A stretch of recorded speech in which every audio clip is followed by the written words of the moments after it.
Good morning, my gardening friends. I thought I would take y'all along for part 2 of my garden tour. A couple of days ago, I filmed part 1 of my garden tour before work. I edited the video and put it up. And as folks were beginning to view my video, I got a notice from YouTube that said that the music that I had at the end of the video for the still photo clips said that music was copyrighted. So I had to go in, take the video down, edit the music out, and reload the video. So if y'all want to, go back and watch part 1 of the garden tour. And this is part 2. I'm gonna pick up where I left off. It's about 7:30 in the morning here in Mississippi. I garden in Mississippi Zone 8A, gardening zone. It is about 78 degrees this morning and 88% humidity, so it's sticky already. I have Rebel out here with me this morning. He's checking things out and listening to the birds. Hey, Rebel. My trusty sidekick. But this is where we left off in the garden tour the other day. I'm in my front yard. Here's the house. Those are my little lime hydrangeas. That's the oak leaf hydrangea bed. I showed y'all the buckeyes back there. Okay, this is where I left off in the first garden tour. Right here. And I will tell y'all, I'm really pleased with how my yard is looking. But this is what I call my shade garden. I have 2 magnolia trees right there. And then I have some azaleas. And then I've planted some things along the path. And I'll take you in there in a minute. In fact, we'll enter in through the other way and do the tour from that direction. I have some boxwoods, and eventually I want them to be a hedge. In this little container, I have some pentas and vincas.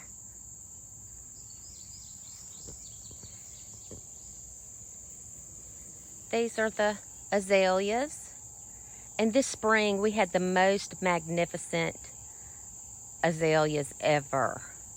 They were gorgeous. I have a beautiful concrete container there, and that is the spring planting that I put in there. It's not looking the best, but it's just gonna have to do because I don't have anything else to put in there right now.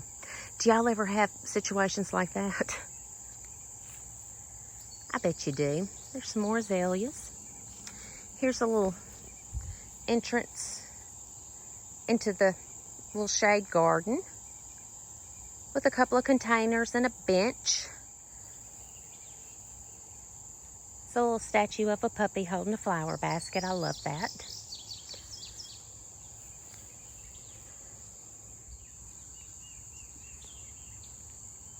This is the view when you're sitting on the bench. You can see the front porch.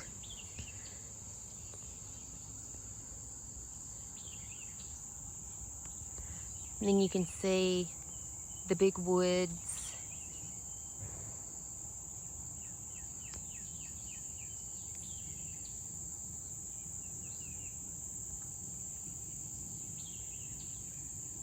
You can hear the birds.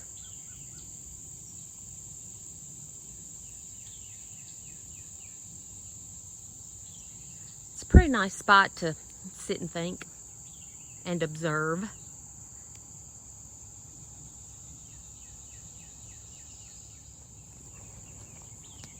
Okay, back to the tour. Here are more azaleas. And I hope that this next spring will be as beautiful as last spring. And look, here are the caladiums that I got in my heat stroke garden haul. If y'all haven't seen that video, I invite y'all to go watch it. I went to my favorite garden center and just bought all kinds of things, including those caladiums. moving right along. More azaleas. And these azaleas have been here for years, y'all. And in 2020, I took a notion and cut them all down to about 18 to 24 inches tall. I mean, to a nub. I thought, well, I've killed them. I've killed them all. There's no coming back from this, because everything back there was just so grown up. And that's when I decided I'm going to make this a shade garden, starting with these azaleas, and I cut them down to a nub. I think that's when I dislocated my right wrist, cutting all this stuff back. I'm not even kidding. It still bothers me today, but I was serious about it. And I mean, these azaleas came back like they were supposed to, and they have been beautiful. Right here, I have a little cute little spots for some flowers with the vinca and Dusty Miller. That's the Dusty Miller that I took out of the pots in the front. I had them planted in those pots outside my picket fence in the spring, and I took them out and planted them right there. There's another caladium, and there's a basket with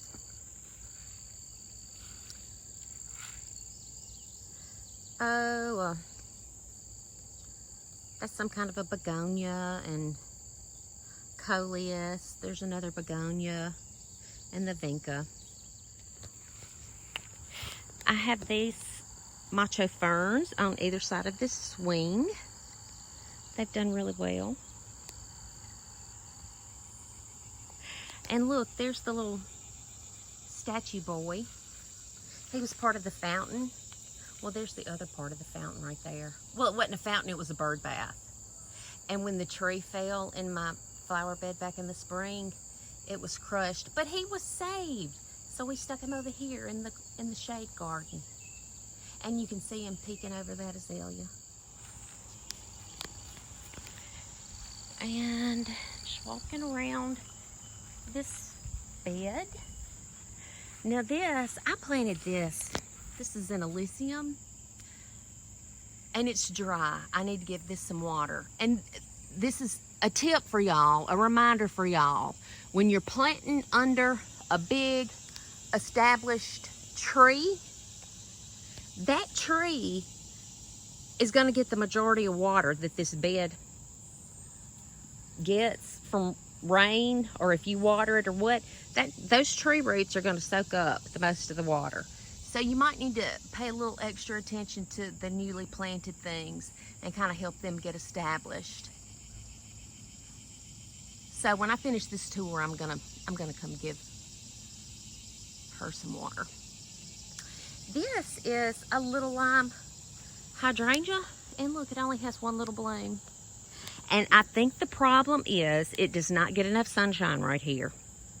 You can see it's under the tree. Now in the afternoon, it does get some sun from right there. That's the west area. It gets a little bit of sun right there. In the afternoon, it gets a little sun from the west. But I think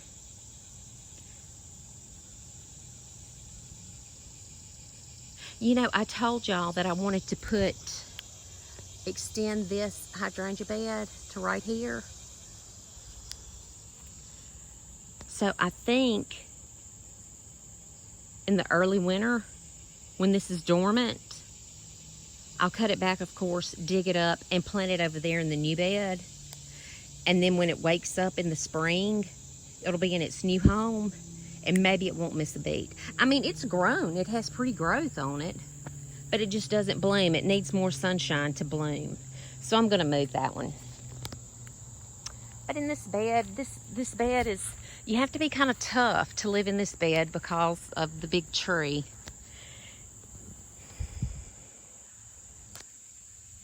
You know, I look at it and think, well, it could be better, but it could be a whole lot worse too. This is the tough hillside bed that I have going on. And this area is hard pan clay.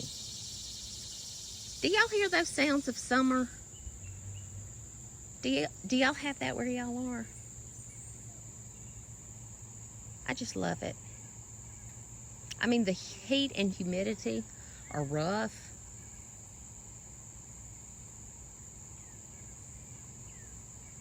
But in the fall and winter, I do miss the sounds of summer.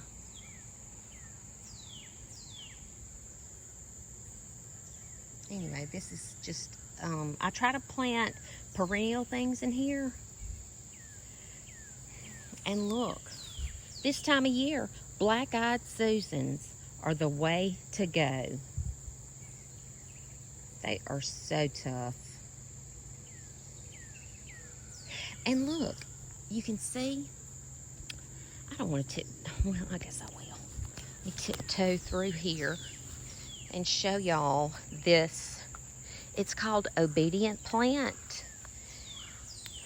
And I got this from my dear friend, Miss Laurie Carter, and she has passed away now, but every time I see these, I think of her.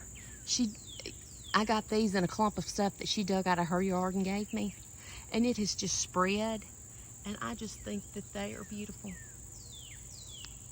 Some people may not like them. They may say that they're aggressive and will take over, but if they can live on this clay hill, I'm all about it. Look at that beautiful butterfly.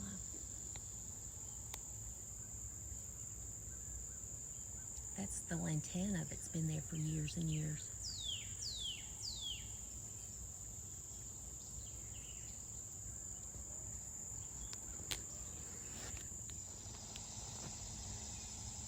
Well, that butterfly distracted me, and then I got to pulling grass, and when I came to, I thought, oh, I've got a garden tour to finish. Okay, so this is the hard-growing, hard-pan, clay hillside where I try to plant perennials. Now, that's just a purple fountain grass there and there. And I just put it there because, you know, it's pretty and they're tough, but they don't last the winter. But I'll probably put some more there again next year.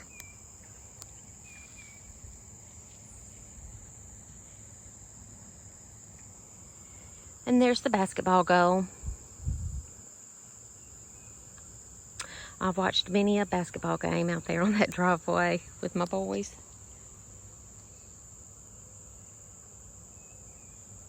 They could get kind of rough.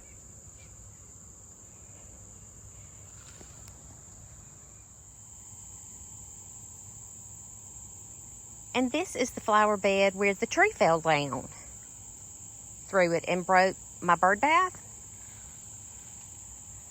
But it has lamb's ear. It has weeds in it too, but you know what? One of these days, I'll have a weed pulling day here pretty quick and get those out. But I have an abelia, an artemisia, a pretty blue flower pot. My mother-in-law, Miss Beck, she gave me that. There's the rest of the tree. It fell, and we're just leaving it there for nature to overtake.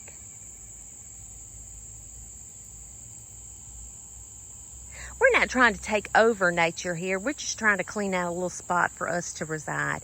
Nature can have Mother Nature, she can have the rest of it.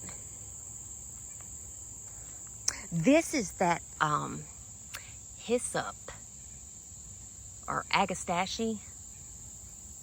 I love that. I want a whole lot more of that. And look, that's looking dead. What the heck?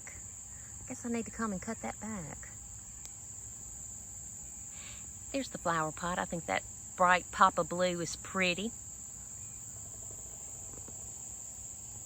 And the elephant ears, they come back every year, of course. Oh, and this is the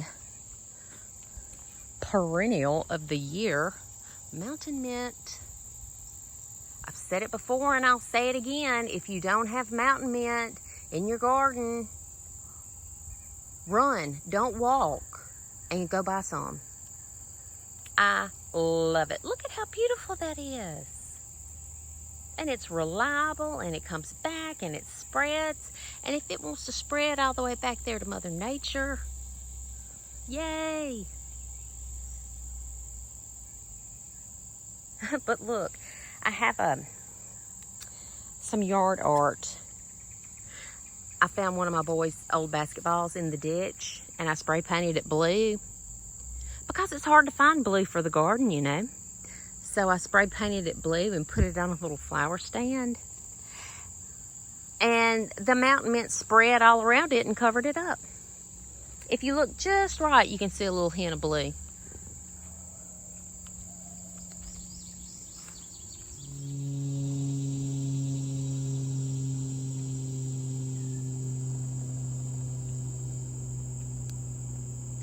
Well, y'all, I'm going to have to end this garden tour right here because I have to get ready to go to work. But I hope that y'all enjoyed it, and I hope that you'll go back and watch part 1, and I hope you'll stick around for part 3. And there may even be a part 4. Who knows? Sometimes I get kind of long-winded and don't know when to cut things. But anyway, Lord willing and the creek don't rise, there will be a part 3. So I hope y'all stick around for it. Bye.